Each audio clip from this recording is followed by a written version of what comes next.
তখন দেখা যাবে প্রতিদিন আপনাদের কিছু না কিছু পরিষেবা দেওয়া হচ্ছে, প্রতিদিন কিছু না কিছু একটা ভালো ব্যবস্থা করছে।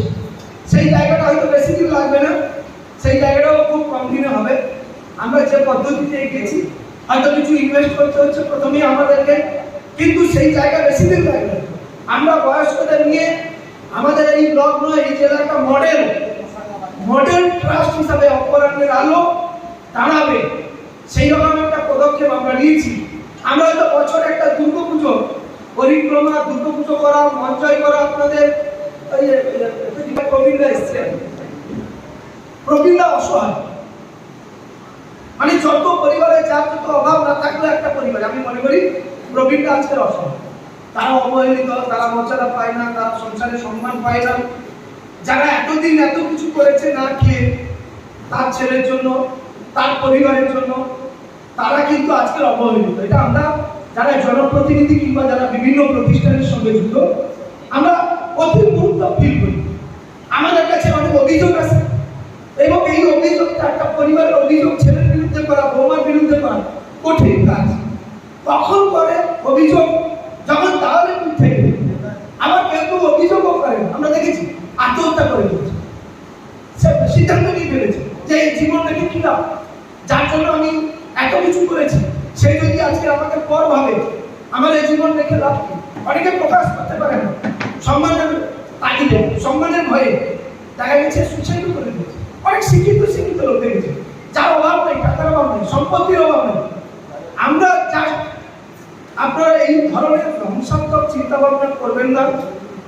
আমরা জাস্ট একটা পরিবারে আপনি সম্মান পাবেন, মর্যাদা পাবেন, সেটাকে প্রতিষ্ঠিত করব, এবং সঙ্গে সঙ্গে আপনার কিছু অভাব অভিযোগ থাকলে সেই অভাব অভিযোগটাও আমাদের ট্রাস্টের মাধ্যমে পূরণ করব। আমাদের লক্ষ্যটা সেটাই। এবং নিশ্চিতভাবে চলতে গেলে প্রথমেই যে কোনো প্রতিষ্ঠানে অনেক ঝুঁকি নিতে হয়, অনেক কষ্ট করতে হয়।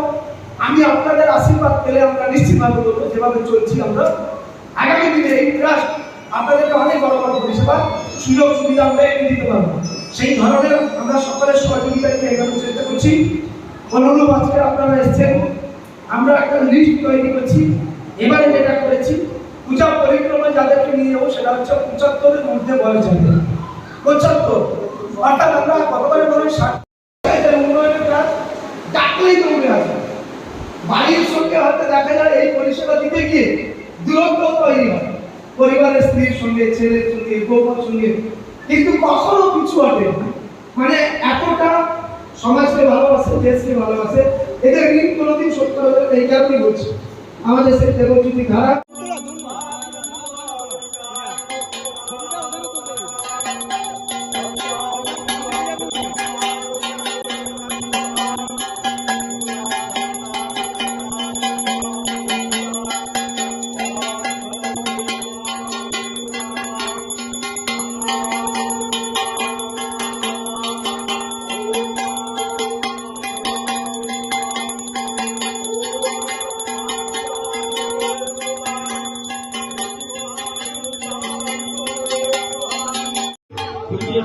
করবো।